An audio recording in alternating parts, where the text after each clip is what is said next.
இந்த படம் எந்த அடிப்படையில் நீங்க 9ஆம் தேதி என்று வெளியீட்டு தேதி அறிவிச்சாங்க? ஒரு படத்தினுடைய சான்றிதழ் வாங்குவதற்கு முன்பாகவே தயாரிப்பு நிறுவனம் ஒரு பெரும் வணிகத்தை நீங்க எப்படி முடிவு செய்ய முடியும் அப்படின்னு நீதிபதி கேட்டிருக்காரு. அதற்கு பாலிவுட்லாம் இப்படி தேதி அறிவிச்சுட்டு தான் சான்றிதழ் வாங்குறாங்க, பொதுவாக 2 நாட்களே சான்றிதழ் கொடுத்துருவாங்கன்னு நம்பித்தான் நாங்கள் இந்த படத்துக்கான தேதி அறிவிச்சோன்னு சொல்லி தயாரிப்பு நிறுவனம் கீழே விழுந்திருக்கு.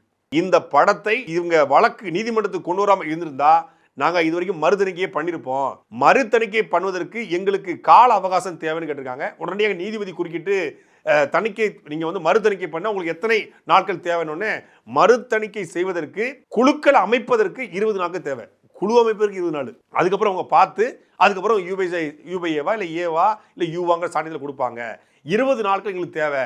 அப்போ இவங்க டிசம்பர் மாதமே வந்திருந்தா இதுக்குள்ள இந்த தணிக்கை நடந்திருக்கும். இவங்க நீதிமன்றம் போனதுனால தான் எங்களால் தணிக்கை குழு அமைக்க முடியல அப்படிங்கிறத அவங்க தரப்புல வச்சிருக்காங்க. நீதிபதி குறுக்கிட்டு புகார் யாரிடம் கொடுக்கப்பட்டது அப்படின்னு கேட்டிருக்காரு. புகார் மும்பையில் கூடிய தணிக்கை குழு கொடுத்தாங்கன்னு சொல்லி தணிக்கை குழு சொல்ல, அப்போ யார் அந்த புகார்தாரர் அப்படின்னு கேட்கும்போது தணிக்கை சான்றிதழ் வழங்குவதற்கு முன்பாக யார் புகார்தாரர் என்பதை சொல்ல முடியாதுன்னு சொல்லிட்டாங்க.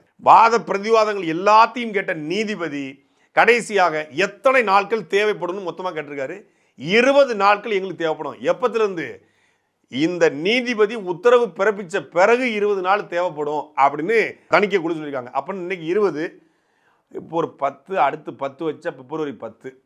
அது இன்னைக்கு அறிவிச்சிருந்தா கூட பிப்ரவரி 10ஆம் தேதிக்கு மேலே தான் அந்த படம் வரும். இப்போ தேதியே குறிப்பிடாம நீதிபதி இந்த வழக்கை தள்ளி வச்சுட்டாரு.